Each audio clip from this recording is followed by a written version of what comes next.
और इसीलिए गुरुदेव भगवान ने इस शॉर्ट वीडियो में कहा है कि पुण्यात्माओं, अब की बार उन 64 लाख आत्माओं का ही बेड़ा पार होगा जो 64 लाख 650 साल पहले परमात्मा से बिछुड़े थे, बनारस में, काशी में, ऑल ओवर इंडिया में। यानी जो शिष्य हुए थे हम 64 लाख। और बाकी जितने भी आत्माएं गुरुदेव की शरण में आएंगी, उन आत्माओं पर केवल नई कलम चढ़ेगी, भक्ति का बीज पड़ेगा उनके अंदर, मोक्ष प्राप्त नहीं कर पाएंगी। ये गुरुदेव ने स्पष्ट कर रखा है। कई कह देते हैं ना, गुरु जी कहते पूरा विश्व पार होगा, जहाज के जहाज भर के जाएंगे, पूरा विश्व पार होगा। तो इस सत्संग को भी सुन लो, इसमें गुरुदेव भगवान क्या कह रहे हैं कि उन 64 लाख का ही नंबर आएगा, केवल उन 64 लाख का ही नंबर। क्या कह रहे हैं परमात्मा, ध्यान से सुनिए। 64 लाख थे और अब के वो 64 लाख तो होंगे ही होंगे। हो सकता है एक और भी नई कलम भी चढ़ा दे परमात्मा,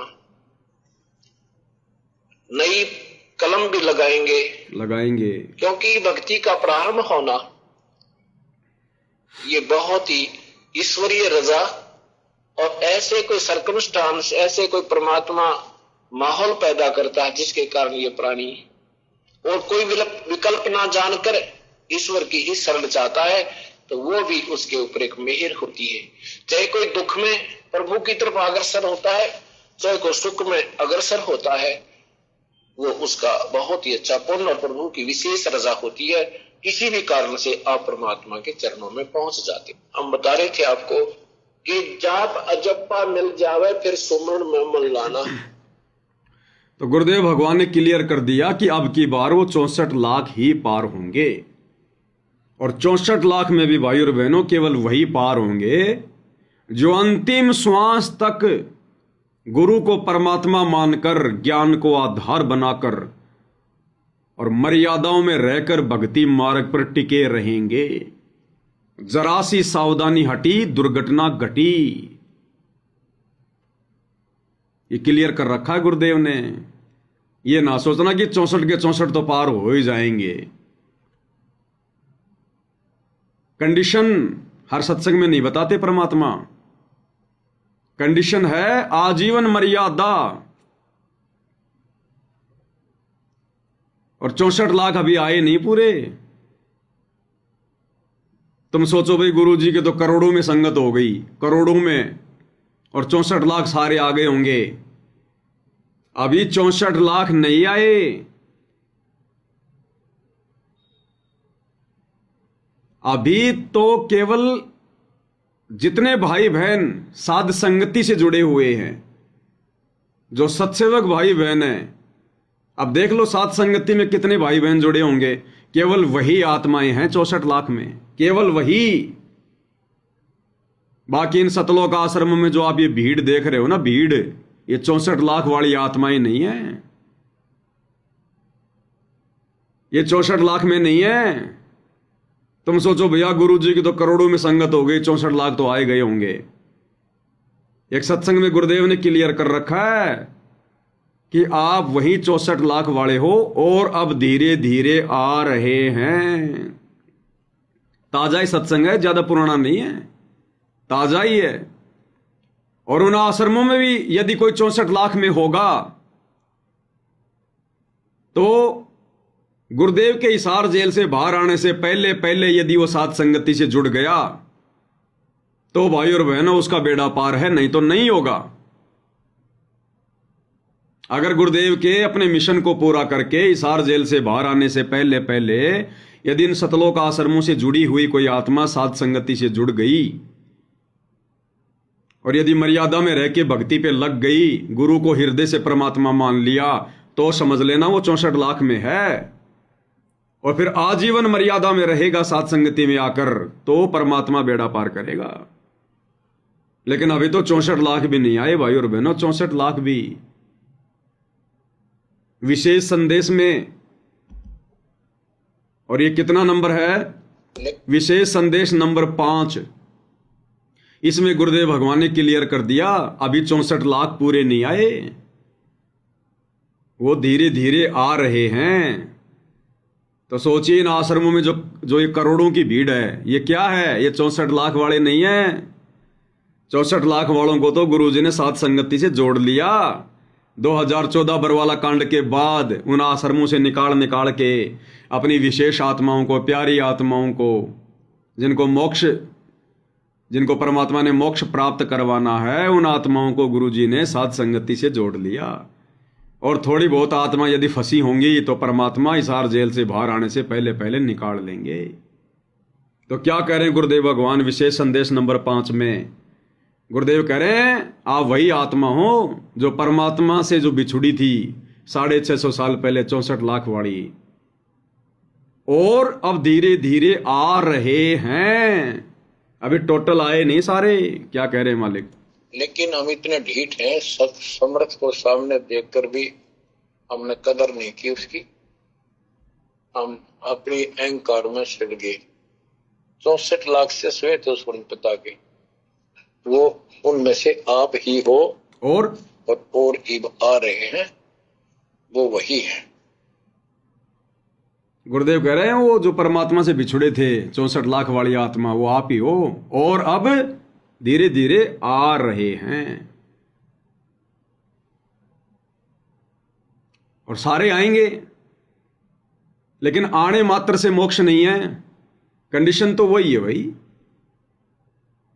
ऐसे तो परमात्मा 650 साल पहले ना पार कर देते, लेकिन कंडीशन वही है।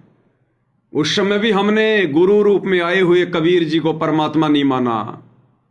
परमात्मा मानते रहे ब्रह्मा विष्णु महेश को, गुरु को नहीं माना। और आज भी वही हाल हो रहा है।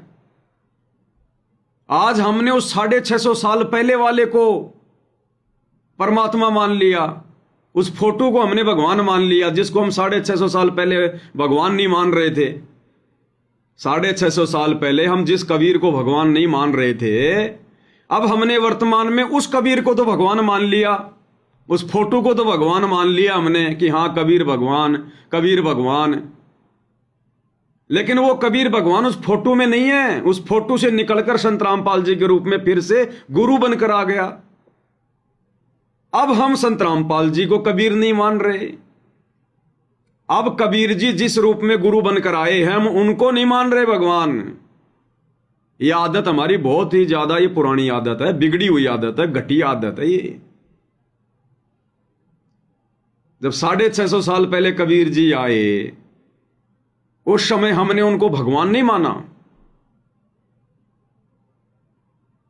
और गुरु को भगवान माने बिना मोक्ष नहीं हो सकता। हमारी सबसे बड़ी गलती यही होती है। अब वही कबीर जी वर्तमान में संत रामपाल जी के रूप में आ गए, गुरु बनकर। 650 साल पहले भी वे गुरु बनकर आए थे, आज भी गुरु बनकर आ गए। अब हमने उस 650 साल पहले वाले को तो भगवान मान लिया कि ये दाढ़ी मूछ वाली फोटो कबीर जी की, ये कबीर भगवान। लेकिन वो कबीर संत रामपाल जी के रूप में आ गए फिर से गुरु बन के, उनको हम अब नहीं मान रहे। इनको कब मानेंगे? जब ये सतलोक चले जाएंगे, फिर आने वाले समय में फिर हम इनको भगवान मान लेंगे कि हाँ संत रामपाल जी भगवान थे, कबीर भगवान संत रामपाल जी रूप में आए थे। और भाई हमने गुरु को भगवान नहीं माना, हम धोखा खा गए। तो भाई और बहनों, हमने इस चक्कर से बाहर निकलना पड़ेगा। क्या कह रहे हैं गुरुदेव भगवान? हमें यही तो समझाने का प्रयास किया परमात्मा ने कि 650 साल पहले हम क्यों फेल हुए थे, हमारी परीक्षा क्यों ली थी भगवान ने। हम केवल कहा करते थे कि कबीर जी भगवान, हमारे गुरु जी तो परमात्मा है, भगवान है, ये तो साक्षात परमेश्वर आए हुए हैं। लेकिन माना किसी ने नहीं। जब परमात्मा को अंतर्यामी थे, उनको तो पता था कि ये फॉर्मेलिटी कर रहे हैं। लेकिन परमात्मा ने हमें जब अपना आईना दिखाया, शीशा दिखाया कि तुम कितने दोगले हो, सुख होते हैं तो कहते हो परमात्मा और बाकी कुछ नहीं, बस गुरु। तो 650 साल पहले परीक्षा लेने का कारण क्या था? क्या कह रहे हैं गुरुदेव? परमात्मा ने ये देखना चाहा कि ये मेरे विचारों को से कितने परिचित हैं इनके अंदर कुछ दृढ़ता भी है जो ये बोलते हैं कि हम तो मोक्ष चाहते हैं, हम आपके अतिरिक्त किसी को नहीं चाहते हैं, आप हमारे परमात्मा हो, आपसे हमें वो सुख मिले हैं जो हमें कहीं पर भी प्राप्त नहीं हुए थे। ये ऊपरले मन से कह रहे हैं या इनके अंदर भी कोई स्थान है? ये परीक्षा लेने के लिए परमात्मा ने, कबीर परमेश्वर ने एक लीला की थी। ये परीक्षा लेने के लिए कबीर परमात्मा ने एक लीला की थी कि तुम लोग ऊपरले मन से मुझे परमात्मा परमात्मा कह रहे हो, भगवान भगवान कह रहे हो, या अंदर से भी मानते हो। और जब परीक्षा ली तो सबका ज्ञान बाहर आ गया, पता चल गया किसने परमात्मा माना। एक ने भी नहीं माना, एक ने भी।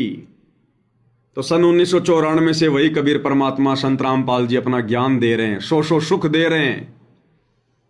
बांझ को पुत्र दिया, निर्धन को माया दी, कोडी को काया दी, मुर्दे को जिंदा किया। हमारे 100 कार्य सिद्ध किए, शराबियों की शराब छुड़वाई, मांसाहारियों का मांसाहार छुड़वाया, ऋषि बनाया, भगत बनाया। और गुण गाया करते थे हमारे गुरुजी परमात्मा, गुरुजी हमारे गुरुजी तो कबीर जी आए हैं। अब गुरुजी ने देखा एक बार चेक तो करूं, ये ऊपरले मन से ही मुझे परमात्मा परमात्मा कह रहे हैं या मानते भी हैं। 2014 बरवाला कांड का वो दिन आ गया और भली भांति हम दिखा रहे हैं गुरुजी को, अच्छे से दिखा रहे हैं 90% संगत है कि गुरुजी हमने अभी भी आपको परमात्मा नहीं माना, हम अभी भी आपको केवल अपना गुरु ही मानते हैं। हम आज भी उसी गलती पर हैं जो गलती हमने 650 साल पहले की। क्योंकि 2014 बरवाला कांड के बाद भी इन शतलोक आश्रमों से जुड़ी हुई आत्माएं उस कागज के टुकड़े नकली कबीर, मुर्दा कबीर, बेजुबान कबीर को ही कबीर भगवान मानकर और जून के महीने में उसका प्रकट दिवस मना रहे हैं, उसको भोग लगा रहे हैं।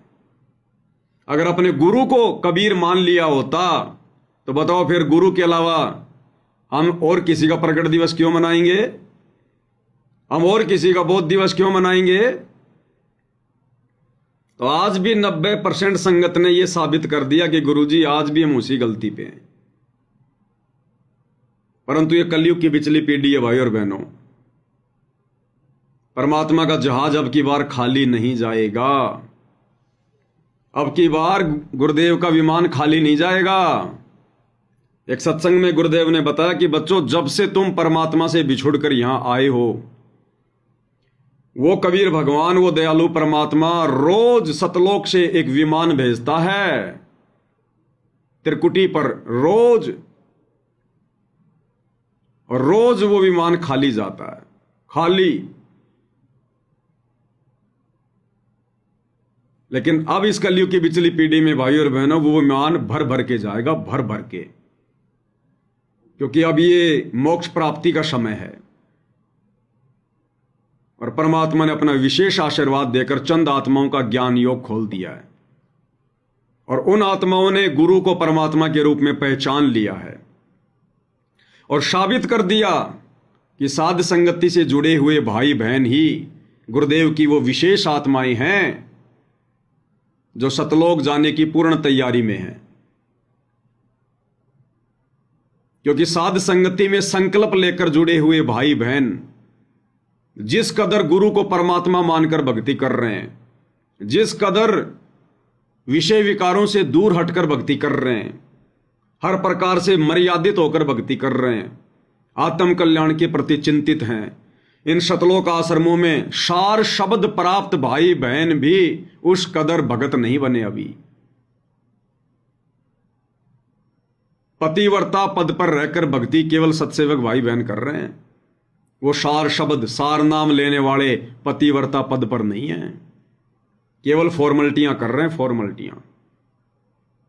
तो परमेश्वर इन्हीं आत्माओं पर दया करेंगे और जुड़ना पड़ेगा साथ संगति से, दूसरा कोई तरीका नहीं है। चाहे तुम कितने डेढ़ शाणे बन के क्यों ना घूम लो, चाहे तुम इन आश्रमों में आने वाली भीड़ को देखकर आए दिन जो ये कुबद कर रहे हैं, दुनिया भर का पाखंड कर रहे हैं, इनको देखकर तुम ये सोचो कि भाई भक्ति तो इन आश्रमों में है, भक्ति का दाना भी नहीं है वहां। दाना भी क्या होता है? काल बैठा है, काल। भक्ति तो भगवान ने सात संगतियों में शुरू करवा रखी है। सतलोक के लिए हंस आत्माओं की नियुक्ति परमात्मा सात संगति से करेंगे। ये भगत बनाने की प्रोसीजर चल रही है यहां। ये ट्रेनिंग सेंटर है सतलोक का, सात संगति। और यही चेक कर रहे हैं गुरुदेव भगवान वर्तमान में जेल में बैठकर कि ये 650 साल पहले वाली गलती पर हैं या इनके कुछ समझ में भी आई है। तो समझ में केवल सत्सेवक भाई बहनों के आई है, केवल सत्सेवक भाई बहनों के। तो भाई और बहनों, गुरुदेव ने क्लियर कर दिया कि 64 लाख भी धीरे धीरे आ रहे हैं।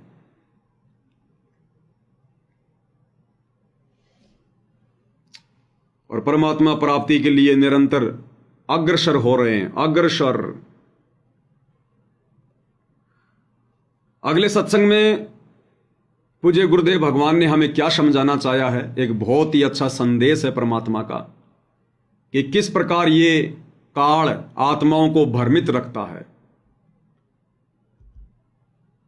आत्मा को समझ में नहीं आता कि मैं जो कर रहा हूं वो क्या है, क्या नहीं है।